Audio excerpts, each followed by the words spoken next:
On parle de regroupement municipal, particulièrement dans la MRC de Kamouraska. Et pour nous expliquer un peu ce qui se passe et de quelle façon on veut s'y prendre, on a le plaisir d'inviter aujourd'hui M. Vincent Bérubé, qui est maire de la ville de La Pocatière. M. Bérubé, bonjour. Bonjour. Et M. Jean-François Pelletier, qui est maire de la municipalité de Sainte-Anne de La Pocatière et également porte-parole du regroupement. Bonjour, M. Pelletier. Bonjour.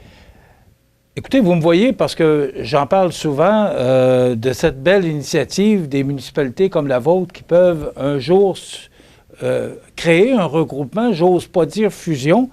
Vous allez me dire s'il y a une différence entre un regroupement municipal et une fusion. D'abord, vous, M. Bérubé.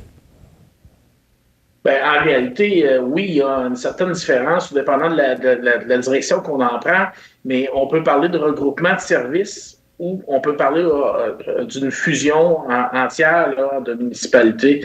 Donc, le but au départ, c'était de parler d'un regroupement, de fusion, si on veut, là, le mot qu'il ne faut pas dire des fois, là, mais c'était ça le but. Puis en même temps, on se disait, est-ce que ça va nous amener à faire des regroupements de services, de se parler plus, puis de faire en sorte qu'on soit plus efficace? Je pense qu'on peut dire que c'est le cas présentement au niveau justement des regroupements de services. On se parle plus, on a commencé à danser ensemble. Ça va déjà beaucoup plus, on a beaucoup plus de communication qu'on a déjà eu.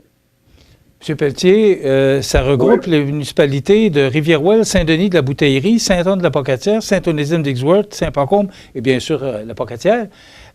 Pourquoi ces municipalités-là? Parce que ce ne sont pas toutes les municipalités de la MRC de Kamouraska. Pourquoi principalement ces municipalités-là? Bien, c'est des municipalités qu'on a beaucoup de familiarité ensemble. On parlait d'échanges de services. On a déjà des échanges de services. On a régi intermunicipal pour les matières résiduelles. On partage déjà des services incendie, les services des loisirs à proximité. Puis il y a beaucoup de familiarité. La bord du fleuve, certaines municipalités ils ont les mêmes problématiques. Nous, je prends juste un exemple. Nous, Sainte-Anne-de-la-Pocatière, on touche à 6. La façon dont la géographie est faite, on touche à 6 de ces 7 municipalités-là. Il y a juste Saint-Denis qui est un peu plus à l'est qu'on ne touche pas géographiquement. Fait qu'on se voisine. Puis l'attraction est faite que, mettons, on dit la ville-centre, c'est la Pocatière. Les gens viennent à la Pocatière, l'hôpital de la Pocatière, les écoles sont à la Pocatière. Le principal, fait que l'attraction naturelle géographique, là, elle se fait vers le centre ici un peu. Puis les gens sont habitués de se parler. Fait que c'est un peu dans ce sens-là que les échanges ont commencé. Puis ça continue à aller dans ce sens-là. Comment ça va? Parce que je vois que Saint-Gabriel-l'Allemand s'est retiré. Il y avait un projet dans la MRC de Lillec, Saint-Jean-Port-Joli, Saint-Roch-des-Aunais, Saint-Louis, Saint-Aubert. Et là, je vois que Saint-Roch-des-Aunais s'en va du côté est au lieu d'aller du côté ouest. Qu'est-ce qui fait là, que les municipalités débarquent ou qu'est-ce qui peut inciter une municipalité à être intéressée, vous l'avez dit, là, au niveau des services, mais mis à part ça, est-ce que c'est le maire qui provoque ce genre d'études-là?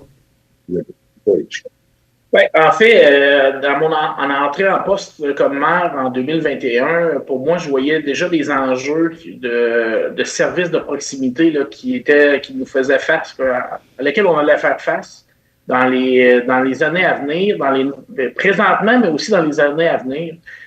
Donc, j'avais fait une tournée là, de maires individuellement, à savoir s'il y avait un intérêt, à savoir s'il y avait il y avait la même vision que moi là, au niveau des enjeux. Puis, effectivement, on a vu que les services, présentement, de plus en plus, on a des responsabilités qui viennent à nous, puis on doit gérer ces choses-là. Donc, pour nous, ça demande beaucoup de travail au niveau de l'administration. Puis imaginez là, que les petites municipalités qui ont 1, 2, 3 employés vivent devant d'énormes défis parce qu'ils ont les mêmes réalités que nous en tant que ville-centre à l'idée puis à faire. Donc, nous autres, on s'était dit, ben, peut-être que si on était ensemble, on a une pénurie de main-d'œuvre aussi qui est importante au travers de toutes ces municipalités-là. Donc, on s'était dit, si on se met ensemble, on va être beaucoup plus attractifs. Au niveau justement de l'administratif, du recrutement, il y a l'aspect financier, mais aussi l'aspect défi, je pense, qui est important pour nos employés. Donc, c'est un beau défi qu'on leur amène là, mais c'est aussi une façon de rendre les services de proximité le plus efficacement possible dans le futur. Et quand je parle de services de proximité, il y a aussi là, tout au niveau là, des entreprises et du commercial là, que les gens, des fois, il ne faut pas qu'il y ait besoin de faire des demi-heure, 45 minutes, 1 heure pour aller faire des choses. Donc, pour nous, c'est important. On a, dans les derniers mois, même eu faire face à des fermetures d'épicerie. On a fait face à des choses qui sont parties de chez nous. Donc, pour nous, l'attractivité, là, ça passe par les services de proximité. On parle beaucoup. Aussi, il y a beaucoup de questions de vision. Là. Les élus, je trouve que les élus ont un devoir de voir plus loin parce qu'on est plus au courant, on est comme dedans. Il faut voir en avant de nous 3, 4, 5 ans. Aujourd'hui, on peut dire qu'on est correct chez nous, mais dans 4, 5 ans, moi, je pense qu'on.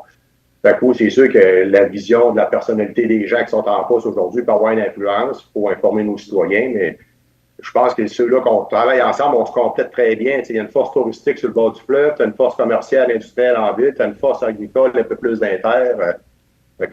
Puis, on se complète, il faut travailler ensemble. Parce que si on veut, moi, les banlieues, on va appeler, mettons, les municipalités autour de l'Apocatière, si on va avoir des bons services, il faut que l'Apocatière se développe. Moi, si l'Apocatière ne va pas bien, les municipalités n'iront pas bien, puis si les municipalités ne vont pas bien, l'Apocatière n'ira pas bien. Fait qu'il faut tous travailler ensemble collectivement pour se supporter. On peut pas être juste des payeurs de services. Il faut participer au projet. Il faut participer au grand projet, mais il faut être ensemble. Donc, c'est comme ça que je le vois. Là. J'entends vos citoyens derrière moi qui disent « Ouais, mais parce que vous savez que le compte de taxes, c'est ce qui touche principalement les résidents là, de toutes vos villes ou municipalités. Est-ce que c'est un regroupement qui peut être attrayant, intéressant pour les citoyens et citoyennes, les payeurs de taxes? La réponse à ça, c'est que c'est difficile à dire. Je pense que oui, on va sauver de l'argent, effectivement. Premièrement, dans les statistiques, les données qu'on a sorties, on peut penser qu'on va sauver de l'argent. Mais on a des défis aussi au niveau des services à donner. Donc, en même temps, pour donner ces meilleurs services-là, est-ce que ça va coûter plus cher?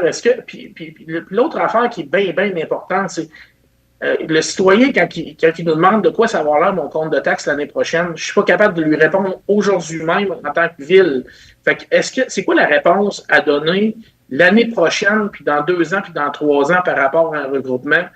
Je ne suis pas capable de le faire pour mon identité à moi, l'Apocatière.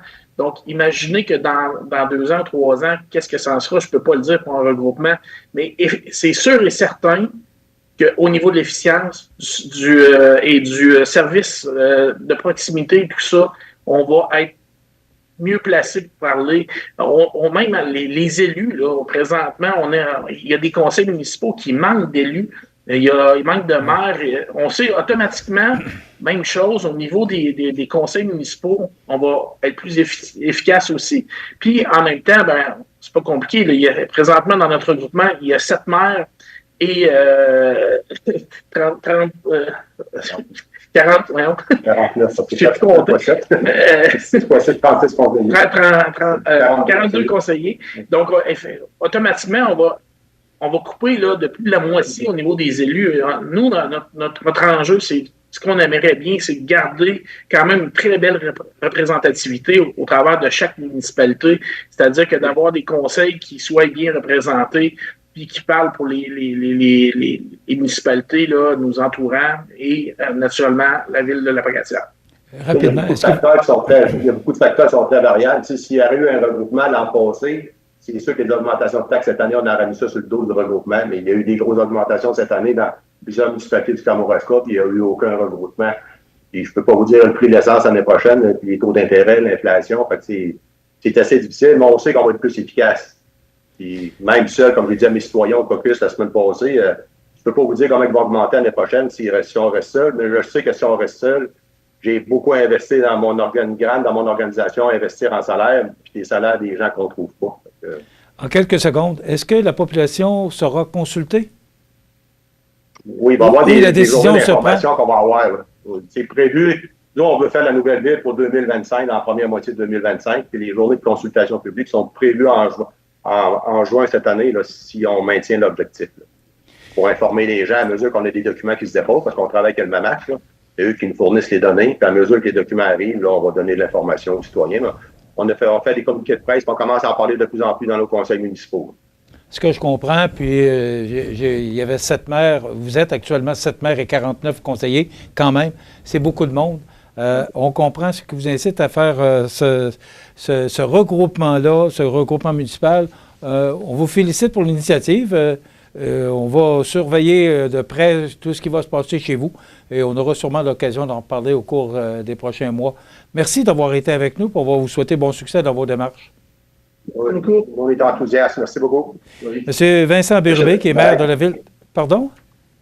Oui, OK. Alors, M. Vincent Bérubé, qui est maire de la ville de La Pocatière, et M. Jean-François Pelletier, maire de la municipalité de Sainte-Anne-de-la-Pocatière, également porte-parole du regroupement. Merci beaucoup.